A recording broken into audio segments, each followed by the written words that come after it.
Welcome everybody to the 2012 Twin Cities Film Fest. It's hosted by It's hosted by the Shops at the West End and the wonderful Showplace Icon Theaters, and we couldn't be more thrilled to have the documentary We Are Wisconsin, directed by Amy Williams, at the festival this year. Yes, I saw some applause. Yes, We Are Wisconsin. It was one of the first.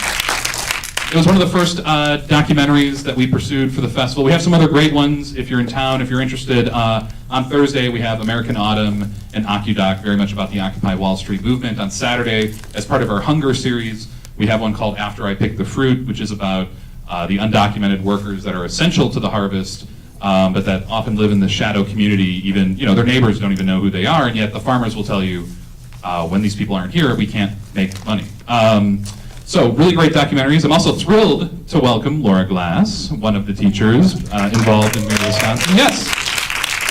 And we're videotaping this as well for the web. I actually just wanted to hand the mic over. I was interested in how you got involved with this. We appreciate you coming up from Madison. We're interested in where this issue stands today, but I'll just hand it over to you. All right, thank you.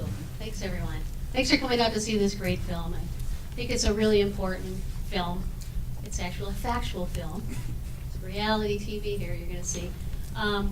Yeah, this was just an unbelievable experience for myself and for hundreds of thousands of others that participated in this event. When I heard that Governor Walker was going to, sorry. Can you hear me back there? There we go. Is that better? Yeah, that's great. I've had a cold, so I sound a little nasally. I sound like our governor. No, sorry. That's on videotape. Anyway,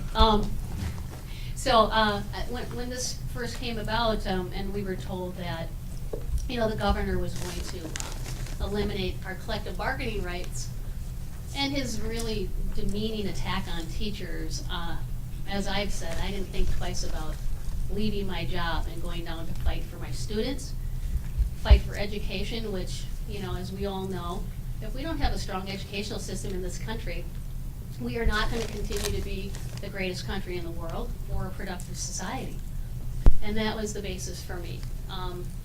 I was raised in a family of auto workers, 3 generations worth, and my father used to say to us, no one's going to stand up and fight your battles for you, so you got to stand up for yourself and stand up for what you believe in, and that's really important. And the values that I was raised with were honesty, integrity, just standing up for the ideals that are important to me in my life. And one of those involved fairness. Well, I didn't think the governor was being fair. I didn't think he was being honest. I just thought his priorities were totally askew in terms of what we need to do to get this country moving and our state moving. And so I just remember thinking, I have to do this. I'm going to walk off my job. And for however long it takes, I'm going to do this to try to join with others to collectively make a difference. And hopefully we can convince the governor that when they see hundreds of thousands of teachers and other union workers, that he will maybe change his mind. Well, we all know how that ended up. So I don't regret what I did. I wouldn't change a thing. And I said from the beginning of the film that at the end of all of this, if I can honestly say to myself, I tried to do the best I could do to affect change, then that's all that was important. And I did. And I'm tired. But you know what? We all are tired from. We went through this roller coaster of emotions. It was just an incredible experience. So where we are today is, the Walker bill was passed, and that was to limit collective bargaining rights. And so for those of you that may not be familiar with what collective bargaining is, it's an opportunity for the employees to sit down with an employer and talk about working conditions, workers' rights, maybe talk about salaries and negotiating where those should go. Our class sizes, talking about what that should look like so that we can assure students have an opportunity to learn, and teachers have an opportunity to connect with their students as best they can in numbers that are, we think, reasonable. In my school district, most people don't know this, but for teachers to advance in their salary, we actually have to take additional credits. And I to date have spent about $23,000 out of my pocket to give myself a raise. So when we're called lazy slobs, which we were called, and I'm quoting this, lazy slobs, hippie slobs, from Governor Walker's branch of Republicans, that to me that crossed the line. You know, and I think about the governor, and I think about teachers, and I was comparing and contrasting when I was driving up here, and I thought, you know, this is pretty interesting. Here we are, we're teachers. We can't go to work and make up the facts. We can't go to work and make up math and teach our kids fuzzy math. 2 + 2 still equals 4, you know, and that's the way it should be. The history teacher can't go into the history room or with the students and start making up or reinventing history. We teach it factually for a reason. And we believe in fairness in our classrooms. We believe in honesty. We believe in, you know, connecting with all of them and not giving a favor to the few in our classrooms. That's, to me, those are values, and those are values that I think represent our society. So I looked at the governor and I thought, we know where we stand and we know where you stand. And we're gonna stand up for what we believe in, no matter what the outcome, you know, of the struggle. So it was very difficult. It was very difficult to, you know, put your job on the line and not know if you were gonna have your job back. You know, we were criticized by the public because he did such a campaign. He launched this really incredible, vicious campaign to convince the public that we were, in fact, lazy. We had these golden parachutes for pensions. Our health care benefits, you know, nobody else is paying for those, so you should pay for those yourself. You know, a lot of people don't realize that teachers, by the time April 1st rolls around, we've already logged about 2,100 hours, which really in fact means that I work for free every year from April until I start the next school year. We're salaried. So it was so upsetting to me, you know, to be attacked in that way when I know how hard I work and my colleagues work, you know, to make our society better and to get our students excited about school, you know, and I came from a family that didn't value education. And college was something, oh, you wanted to do it, you could, but it was never stressed in my family. But that's something I knew I really wanted to do because I wanted to be a teacher and I knew I had to go on to be a teacher. I knew in 6th grade I wanted to be a teacher. So it took me a while to arrive at that profession, but you know, all things happen, I think, in due time. And I love my job when I'm there. I love the kids I work with, and I have a great job. I get to affect change every single day that I go to school. I can come home and say I made a difference, you know. So, and I can feel good about that.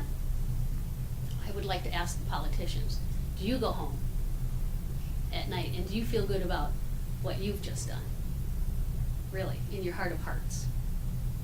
And in Wisconsin, you know, the governor decided to take about $500 million out of Medicaid, which is for the poor. I mean, these are the poorest of the poor people. And then he took away Badger Care, which was this insurance for children who have pre-existing conditions and poor families. So, and I just kept thinking, what is all of this about, you know? And he's supposed to be creating jobs, and we end up with a concealed carry law. And then we end up with a voter ID law. None of those of which created jobs. So, you know, I just got to thinking, this is a bigger platform here. This seems to be national. And what are the Republicans really up to? And then, you know, it really caused me to think a great deal about what's happening in this country. I wasn't happy with what's going on with the right in this country. It's not my dad's party. You know, it's definitely not my dad's party. And they're so far to the right now. And it's all about money and greed and power and corruption, it seems like, at the expense of the rest of us. And, you know, I said this to Amy, the producer, we as a country cannot continue to be a great country if in fact we're not taking care of the middle class. Because without a strong middle class, you can't grow the economy, you can't grow the national economy. We're just gonna stay where we are, mired in what we are, with this sorry to say it, but repeat there is trickle down economics. And you know, it hasn't worked, but for me, it's been a real educational process to look into what, you know, economics is all about, to learn about supply side demand, and what hasn't worked in our past, and what can we do maybe in our future, and what to investigate what politicians want to do, and to be able to be informed. Because I think we have a lot of low information voters out there today, not caring about what the facts are, or, you know, going online and doing some investigation. Just whatever they hear, believing what they hear. And it's a lot of rhetoric, as you all know. I'm probably preaching to the choir. But anyway, you know, this whole ride from the time the bill was introduced, which was called the repair bill, which I thought was interesting, as I called it, this dismantling bill of education. And their plan to privatize education is where this is going. And then you ask yourself, well, what would be so bad about privatization of education? And you know, our governor said, look, anybody can walk off the street that has a business and go and teach. Well, that's just fairly naive. You know, I had to go back to school for 2 bachelor's degree and a master's degree, and am I the best teacher, the greatest teacher? No. But you know, I have the tools. And I try every day, you know, to reach my students as best I can. But you can't walk off the street and just go into a classroom and teach. It's not something that's really easy to do. So anyway, the whole experience at the Capitol was nothing short of amazing. You know, it was such a respectful crowd, and people from all over the United States came to support us. You know, he exempted the police and the firefighters, but they came and they joined us down at the rotunda, and they said, you know, it's not fair that we're exempted and you're taking the hit. And that's where our whole question of, is this bill constitutional, came in. It seemed very unconstitutional, you know, giving certain rights to a certain group and exempting others. And so now we're at a point now where his signature legislation, the Act 10 bill, which is to limit collective bargaining, has been deemed unconstitutional. So we are really happy about that. Yay, you can clap.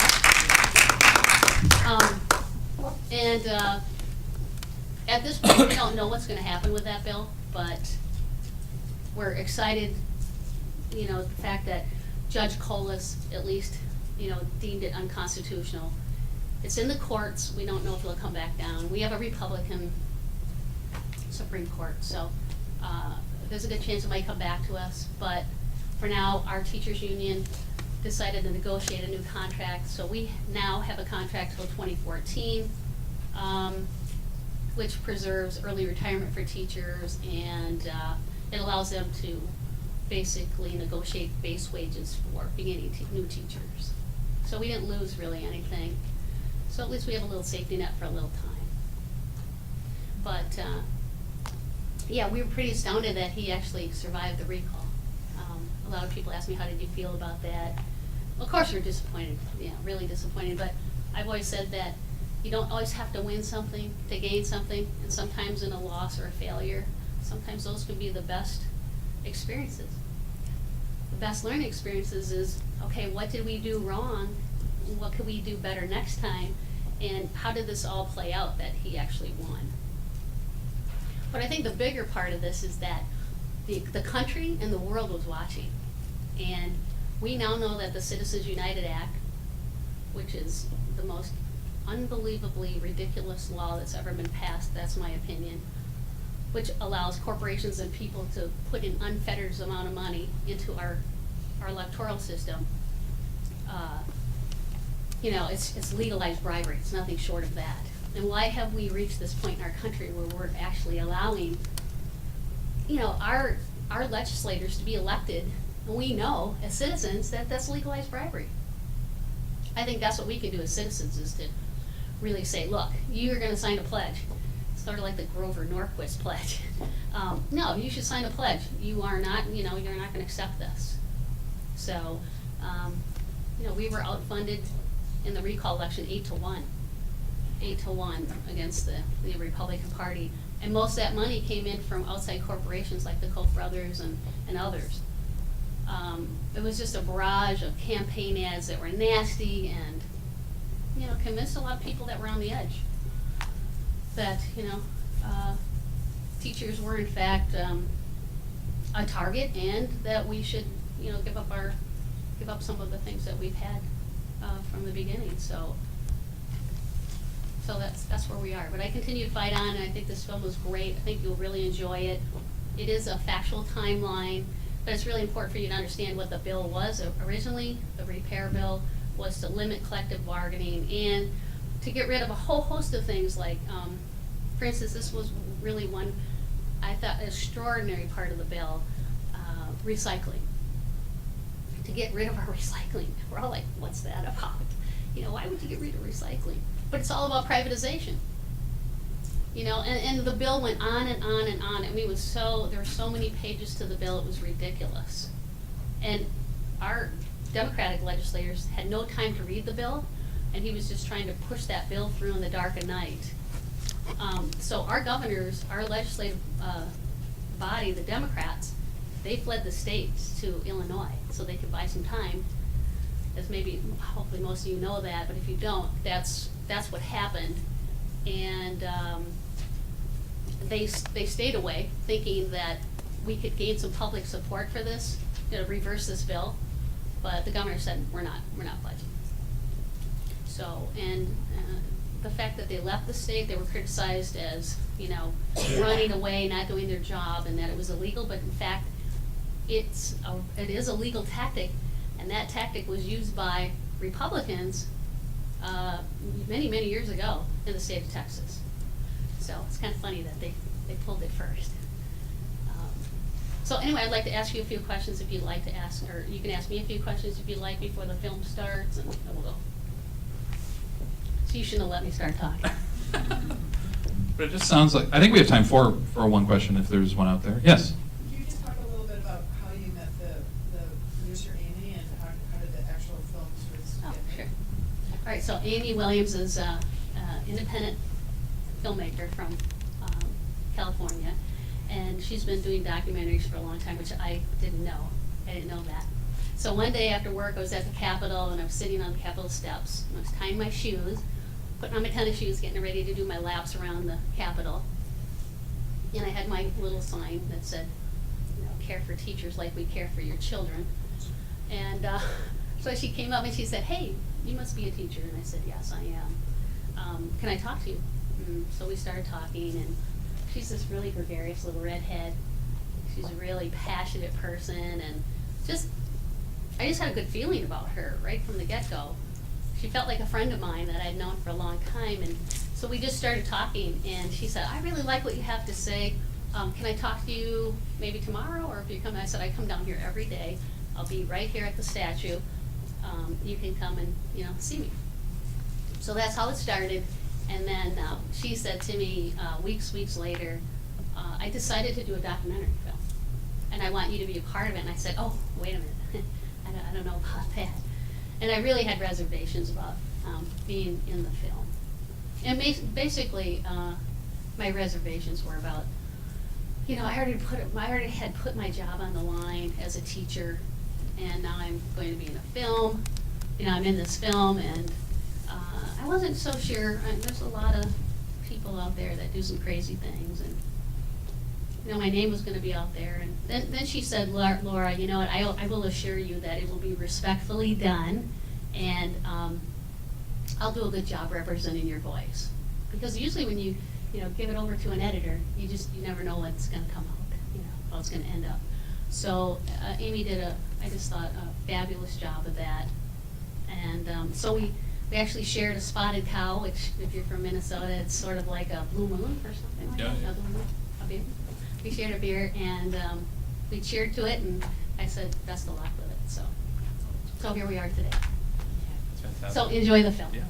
And it sounds like your worldview changed a whole lot. You started Oh. questioning a whole lot on the streets. And I think Oh, yeah. the same goes for the whole country. And this was not a Yeah. Madison story or a Wisconsin story And, right, and especially in terms of unions, what a union is. in terms of union. Oh, absolutely. Yeah, people think unions, they have this myth, there's a myth out there that unions are, gosh, they're these guys with a lot of money and they throw their weight around and it's the old myth, what unions are.